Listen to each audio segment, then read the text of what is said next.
In this video we are going to look at how to set up a Wi-Fi hotspot on a Google Pixel. First, go to your settings.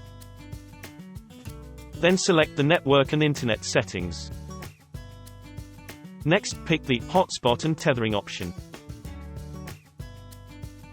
Then click on Wi-Fi Hotspot. If you would like to rename your Wi-Fi hotspot, click Hotspot Name.